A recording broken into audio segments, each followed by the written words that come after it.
President Obama faces criticism from his opponents this morning for suggesting the world's greatest threat is not terrorism, but climate change. So we asked him to explain his comments during Wednesday's one-on-one interview at the White House.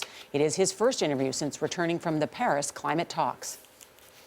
And you did say in the State of the Union that no challenge poses a greater threat to future generations than climate change. Do you mean that it's a greater threat than terrorism? What I mean by that is that we're going to get ISIL. They will be defeated.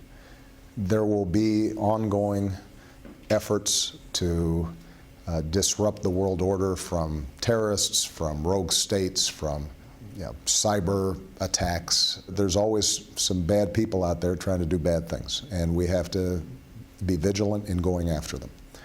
But if you start seeing the oceans rise by 5, 6, 7 feet, if you see major shifts in weather patterns so that what have been previously bread baskets to the world suddenly can no longer grow food, then you're seeing the kind of crisis that we can't deal with through the deployment of the Marines. We can't deal with it through throwing money at it. What we know is that as human beings are placed under strain, then bad things happen.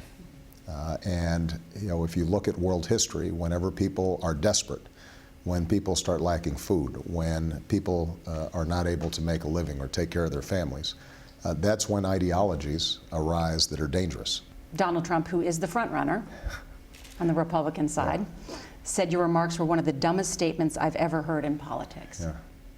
Well, Mr. Trump should run back a tape recorder on some of the stuff he said. But look, here's what we know. 99.5% of scientists in the world say this is a really urgent problem. The only people who are still disputing it are either some Republicans in Congress or folks on the campaign trail.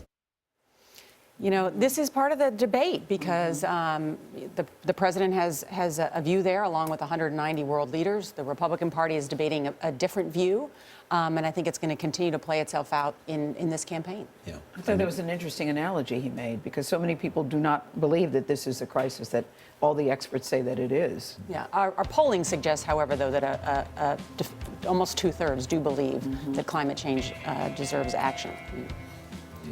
Okay. We're going to have more of our conversation in the next hour. We're going to talk about his fight to make a deal with the world to limit global warming. That story is ahead.